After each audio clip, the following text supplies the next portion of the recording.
सभी को good morning, सत श्री अकाल, जय भारत, जय हिंद। आज हम पढ़ेंगे, कल हम पढ़े थे संविधान का उच्चारण का अधिकार। कल अनुच्छेद 21 पढ़ लिया था, संपत्ति का अधिकार था। अब उसको कब, जब हमारे संविधान संशोधन 1978 में अनुच्छेद 300 क में रखा गया था। उसके बाद हम पढ़ेंगे आज सार्वजनिक उच्चारण का अधिकार अनुच्छेद 32 पढ़ेंगे। अनुच्छेद 32 से पढ़ने से पहले अनुच्छेद 32 को क्या कहा जाता है? अनुच्छेद 32 को संविधान की आत्मा किसने कहा था? डॉक्टर भीमराव अम्बेडकर ने कहा था। भाग 3 को संविधान की आत्मा किसने कहा था? जवाहरलाल नेहरू ने कहा था। उसके बाद बोलेंगे प्रस्तावना को संविधान की आत्मा किसने कहा था? तो ठाकुरदास भार्गव ने कहा था। उसके बाद भाग 3 और 4 को संविधान की आत्मा किसने कहा था? आप बोलो ग्रेविन ओस्टी ने कहा था। ये 4 कथन है, 4 कथन के बारे में हम पढ़ेंगे थोड़ा विस्तार से। उसके बाद में आगे हम अनुच्छेद 32 को पढ़ेंगे। पहले इसको कहा था डॉक्टर भीमराव अम्बेडकर ने। संविधान की अनुच्छेद 32 को संविधान की आत्मा किसने कहा? डॉक्टर भीमराव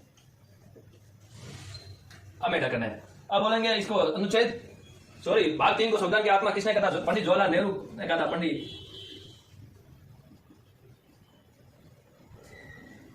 पंडित जवाहरलाल नेहरू ने कहा। उसके बाद प्रस्तावना संविधान की आत्मा किसने कहा था? आपको बोलेगा ठाकुरदास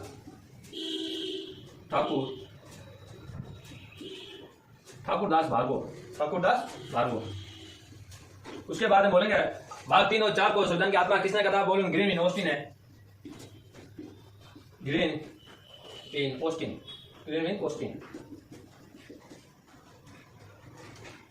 ये 4 कथन आपको पूछेंगे, एक बार नोट कर लो अभी 4 कथन। उसके बाद अनुच्छेद पढ़ेंगे 32। अनुच्छेद 32 है सार्वजनिक उच्चारों का अधिकारों का क्या है? वर्णन किया गया है। इसमें बोला गया क्या? मूल अधिकारों का हनन होता है। क्या मूल अधिकारों का हनन होता है? चाहे सुप्रीम कोर्ट जाओ चाहे हाई कोर्ट जाओ, तो दोनों क्या? सुप्रीम कोर्ट जाओगे आप, सुप्रीम कोर्ट जाओगे तो अनुच्छेद 32 के तहत, तो आप अनुच्छेद 32 के तहत आप क्या, अगर मूल अधिकार हनन होता है तो अनुच्छेद 32 के तहत क्या? सुप्रीम कोर्ट 5 प्रकार की रीट जारी करे। लेकिन आप हाई कोर्ट जाओगे, क्या हाई कोर्ट जाओगे? हाई कोर्ट अनुच्छेद किसके तहत जाएगा? 226।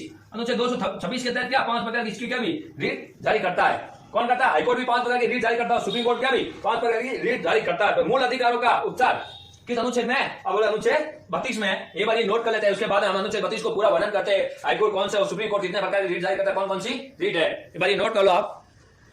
अब हम पढ़ते हैं हाईकोर्ट और सुप्रीम कोर्ट। हाईकोर्ट तो क्या करता है? हाईकोर्ट का मूल अधिकारों का हनन होता है। मूल अधिकारों का हनन होता है। अनुच्छेद 200 अधिकारों का हनन होने पर अनुच्छेद कौन सा? 226। अनुच्छेद 226 के तहत क्या कहां जाओगे? हाईकोर्ट। लेकिन अगर आप सुप्रीम कोर्ट जाओगे अनुच्छेद किसके तहत? 32 के तहत। अनुच्छेद 32 के तहत अगर क्या मूल अधिकारों का क्या होता है? आपके मूल अधिकारों का हनन होने पर, किसका? मूल अधिकारों का हनन होने पर। अगर मूल अधिकारों का हनन होता है अनुच्छेद 32 के तहत आप कहां जाओगे? सुप्रीम कोर्ट है। लेकिन अनुच्छेद 226 के तहत कहां जाओगे? हाईकोर्ट जाओगे। अब हाईकोर्ट भी 5 प्रकार की रीट जारी करता है। कितने प्रकार की? 5 प्रकार की रीट जारी करता है। लेकिन सुप्रीम कोर्ट भी क्या 5 प्रकार की रीट जारी करता है? 5 प्रकार की रीट जारी करता है। लेकिन जो हाईकोर्ट करेगा वो तो क्या है? वो क्या है? अगर हाईकोर्ट रीट जारी करता है, सुप्रीम कोर्ट करता है। सुप्रीम कोर्ट करेगा दो सार्वजनिक मूल अधिकार दोनों होंगे। लेकिन ये हाईकोर्ट करेगा वो मूल अधिकार नहीं, अपने आप में मूल अधिकार नहीं, ये सार्वजनिक है। ये खाली ओनली वो सार्वजनिक है। ये सार्वजनिक है संविधान के अनुसार। क्या संविधान में? केवल संविधान में, केवल संविधान में। अगर तो सुप्रीम कोर्ट करता है वो तो क्या है? सार्वजनिक प्लस मूल अधिकार। संविधान के पास क्या है? सार्वजनिक वो मूल अधिकार दोनों ही है। किसके पास है? सुप्रीम कोर्ट के पास है, बल्कि हाईकोर्ट के पास ऐसा नहीं है। हाईकोर्ट के पास खाली सार्वजनिक अधिकार है। लेकिन अगर हाईकोर्ट के पास क्या है? अगर हाईकोर्ट अगर जारी करती है रीट, हाईकोर्ट 5 प्लस क्या एक और करती है। कौन सी एक और रीट जारी करता है? आंतरिक राज रीट। इसलिए जो शक्ति सबसे ज्यादा किसमें होती है? शक्ति सबसे ज्यादा जो हाईकोर्ट रीट जारी करती है उसमें होती है। लेकिन इसमें एक संबंधित आता है संपत्ति का अधिकार। जो संपत्ति का अधिकार होता है ना, संपत्ति का अधिकार सुप्रीम कोर्ट रीट नहीं जारी करती। संपत्ति का अधिकार हमेशा हाईकोर्ट रीट जारी करता है, लेकिन सुप्रीम कोर्ट जारी नहीं करता है। क्यों नहीं करता? इसका कारण भी बताएंगे हम। क्योंकि जब ये हाईकोर्ट करता है मूल अधिकार हनन होने पर कितने 5 रीट करता है, प्लस आंतरिक राज की रीट भी ये जारी करता है। कौन करता है? हाईकोर्ट। और सुप्रीम कोर्ट क्या करता है? अनुच्छेद 32 के तहत मूल अधिकार हनन होता है तो 5 प्रकार की रीट जारी करता है। और सुप्रीम कोर्ट के पास सार्वजनिक मूल अधिकार दोनों ही है। लेकिन हाईकोर्ट के पास कैसा है? सार्वजनिक है, केवल संविधान के अनुरूप है।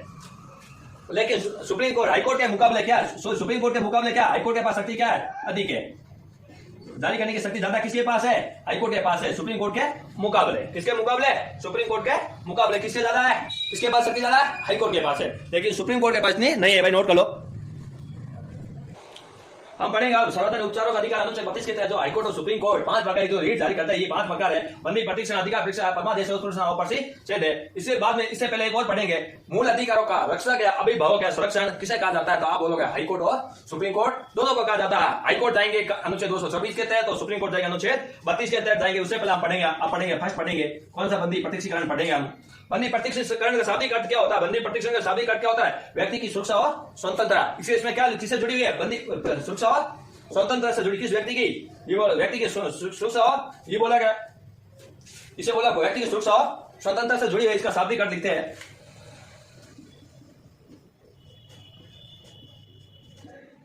शाब्दिक अर्थ, शाब्दिक अर्थ का शारीरिक रूप में उपस्थित व्यक्ति, क्या शारीरिक रूप में उपस्थित व्यक्ति को शारीरिक उपस्थित किया जाए।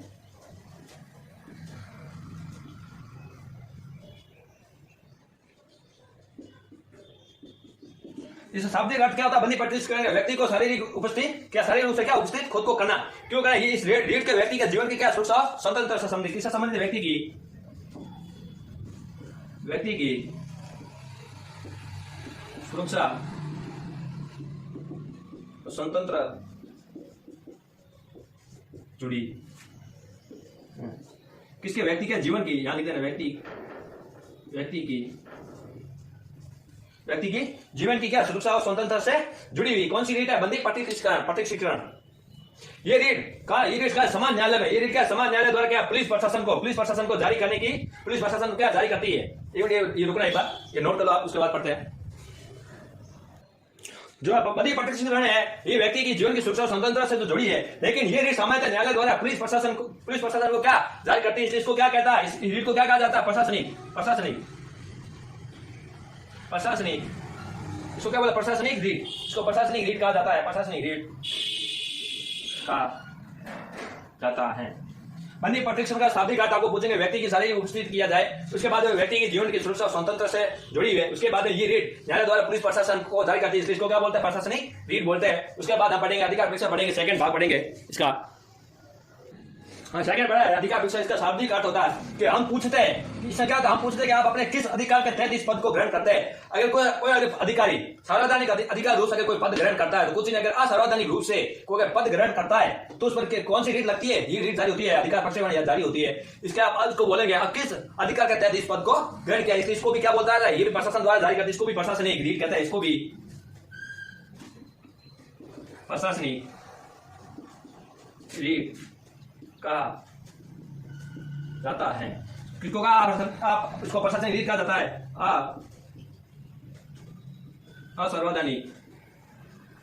असार्वजनिक रूप से पद ग्रहण करता है तो ये रीट जारी की जाती है न्यायालय द्वारा।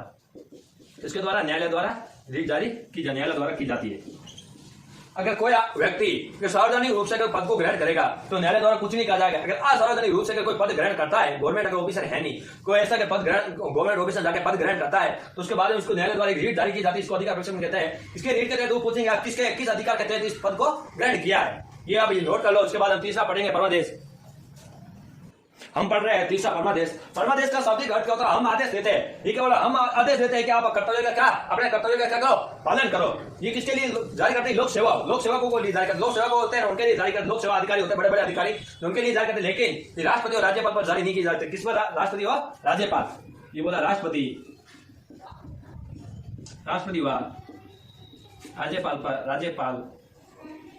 राज्यपाल पर जारी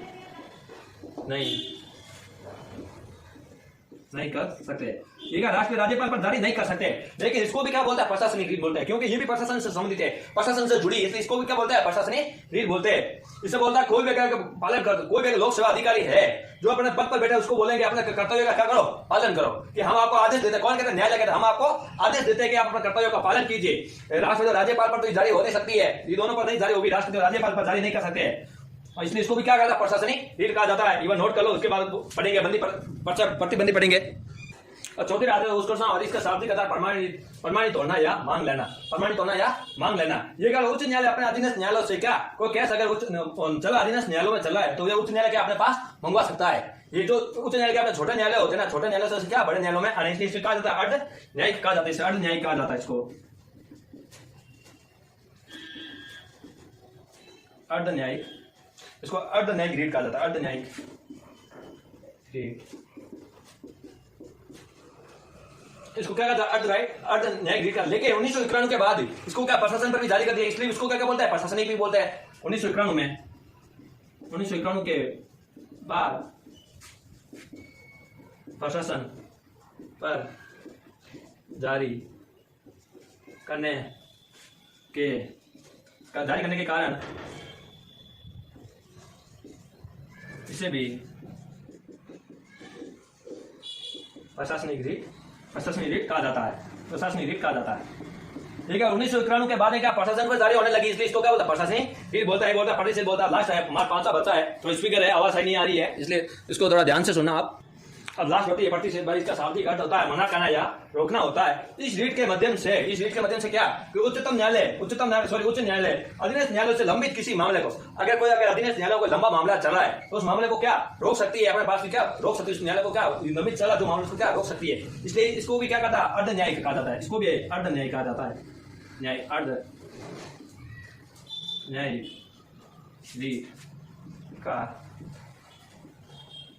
न्यायिक रीट कहा जाता है। ये हमारे 5 प्रकार की रीट हो गई पूरी अनुच्छेद 32 के तहत जो भी थी। उसके बाद अनुच्छेद आता है 33, एक बार नोट कर लो, उसके बाद मैं आपको बताता हूं अनुच्छेद 33 में क्या है। आप लिख लो अनुच्छेद 33, अनुच्छेद आप मैं बोलता हूं आप लिख लो पढ़ो। अनुच्छेद 33 बोला संसद का सशस्त्र बल खुफिया एजेंसी द्वारा मूल अधिकारों का संबंधित कानून बनाती है। कौन बनाती है? संसद। किसके लिए? सशस्त्र बल है, खुफिया एजेंसी है, अगर जितने सशस्त्र बल जिसके पीछे लगता है, पुलिस है, सीआरपीएफ है, बीएसएफ है, आर्मी है, जितने इसको वो क्या सशस्त्र बल बोलते हैं। इनका मूल अधिकार संबंधित कौन है? कानून। ये लेकिन विधानसभा क्या कानून नहीं बनाती, कौन बनाती है? वो संसद बनाती है। ये क्यों? किस सूची का? संघ सूची का विषय इसलिए कौन बनाती है? के अंदर सरकार कानून बनाती है। उसके बाद बोलता है 34वां आता है, 34वां बोला जिस क्षेत्र में केवल जिस क्षेत्र में सैन्य शासन मार्शल लागू हो जाता है, अगर जिस क्षेत्र में सैन्य शासन मार्शल लागू हो जाता है उसके बाद क्या अगर मूल अधिकारों का हनन होता है तो आपको क्या न्यायालय में चुनौती नहीं दे सकते हैं। अगर कहीं बाईचांस मान लो ऐसा स्थिति हो गई, युद्ध पैदा हो गया या आतंकवाद घुस गए तो क्या प्रशासन को क्या जो सैनिक प्रशासन को क्या राष्ट्रपति की या किसी की परमिशन लेने की जरूरत नहीं है, वो आपके घर को क्या छानबीन कर सकते हैं। इसलिए वहां लागू हो गया सैन्य मार्शल लागू हो गया, उसके बाद आप अगर मूल अधिकार का हनन भी होता है तो आप चुनौती नहीं दे सकते, किसको? न्यायालय को चुनौती नहीं दे सकते। उसके बाद अनुच्छेद 35 आता है, कुछ विशेष मूल अधिकार, कुछ विशेष होते हैं मूल अधिकार, विशेष मूल अधिकार होता है उनका प्रभावित होने पर क्या कौन बनाती कानून? जो विशेष होते हैं मूल अधिकार, जो आपके पर्सनल मूल अधिकार बोलते हैं। जो विशेष मूल अधिकार अगर हनन होता है या प्रभावित होते हैं उनके लिए संसद क्या करता है? उनके लिए क्या बनाती है? कानून बनाती है। ये क्योंकि संघ सूची का विषय है। ये किसका विषय है? संघ सूची का विषय है। इसलिए कौन कानून बनाएगी? केंद्र सरकार बनाएगी। इसलिए आज हमारा हो गया अनुच्छेद 32 पूरा हो गया। कल पढ़ेंगे नागरिकता से संबंधित नीति निर्देशक पढ़ेंगे, तत्व अनुच्छेद संविधान का भाग पढ़ेंगे। कौन सा? 4 पढ़ेंगे नीति निर्देशक तत्व जो 36 से लेके 51 तक है, जिसमें 40, 41, 42 सॉरी ये 36 है, 37, 38, 39, 40, 42 से लेके 51 तक इसे चलेंगे हमारे। धन्यवाद। कोई टेक्निक से खराबी का स्पीकर बराबर सही नहीं चला है, ध्यान से आवाज आओ थोड़ा सुना।